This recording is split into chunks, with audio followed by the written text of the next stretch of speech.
नमस्ते, सत श्री अकाल, जय हिंद दोस्तों। सफाई कर्मी ने दिन रात एक कर पत्नी को बनाया एसडीएम और अब वाइफ का कमांडेंट से चल रहा है चक्कर। पति पर ठोका दहेज का केस। आइए जाने पूरी खबर विस्तार से। उत्तर प्रदेश के बरेली जिले से एक चौंकाने वाला मामला सामने आया है, जहां एक सफाई कर्मी ने अपनी पत्नी को पढ़ा लिखा कर एसडीएम बनाया, लेकिन एसडीएम बनते ही पत्नी को गाजियाबाद में होमगार्ड कमांडेंट पसंद आया।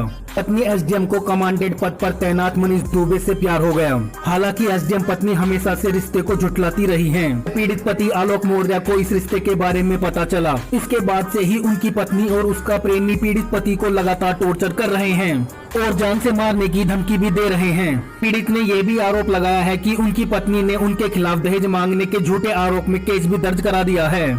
मीडिया रिपोर्ट्स के मुताबिक आलोक कुमार मौर्य प्रयागराज के धूमन थाना क्षेत्र के झलवा इलाके के रहने वाला है। वहीं ज्योति मौर्य वाराणसी के चिराई गांव की रहने वाली है। दोनों की शादी साल 2010 में हुई थी। शादी के वक्त आलोक कुमार मौर्य पंचायत राज विभाग में चतुर्थ श्रेणी के कर्मचारी के पद पर थे।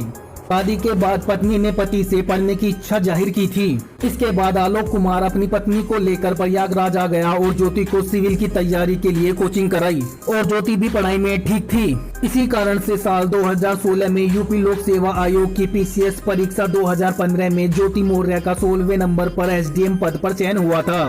फिलहाल ज्योति मौर्य बरेली जिले में चीनी मिल में जीएम के पद पर कार्यरत हैं। पति आलोक कुमार ने अपनी पत्नी पर आरोप लगाते हुए कहा है कि उनकी पत्नी का गाजियाबाद में होमगार्ड कमांडेंट के पद पर तैनात मनीष दुबे से अवैध संबंध है। पति आलोक का कहना है कि इस साल के फरवरी महीने में मैंने अपनी पत्नी और उसके प्रेमी मनीष को उसके सरकारी आवास पर आपत्तिजनक हालत में पकड़ लिया था। इसके बाद से ही मेरी पत्नी और उसका प्रेमी दोनों मेरी जान के पीछे पड़े हैं। ज्योति ने मेरे और मेरे घर वालों के खिलाफ 7 मई 2023 को धूमनगंज थाने में दहेज उत्पीड़न का झूठा मुकदमा भी दर्ज करा दिया है। मुकदमे में ये आरोप लगाया है कि ससुराल वाले उनसे फर्नीचर, गाड़ी और पैसे की मांग कर रहे हैं। आलोक का यह भी कहना है कि मुझे अपनी पत्नी और उसके प्रेमी से जान का खतरा है। उन्होंने कहा कि पत्नी के एसडीएम होने के कारण उनके खिलाफ कोई मुकदमा भी दर्ज करने के लिए तैयार नहीं है।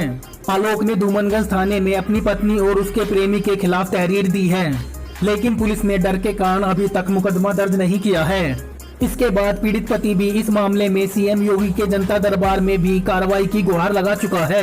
इसके अलावा पति और उसके प्रेमी के खिलाफ विभागीय स्तर पर कार्रवाई के लिए भी होमगार्ड मुख्यालय में शिकायत की है।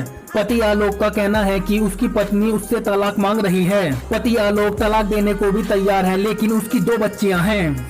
उनके भविष्य के कारण वह अपनी पत्नी को तलाक नहीं देना चाहता है। तो दोस्तों, आपको इस कृत्य के बारे में क्या कहना है? अपनी राय कमेंट बॉक्स में जाकर जरूर दें और ऐसी ही जानकारी पाने के लिए चैनल को दिल से लाइक करके सब्सक्राइब करना ना भूलें।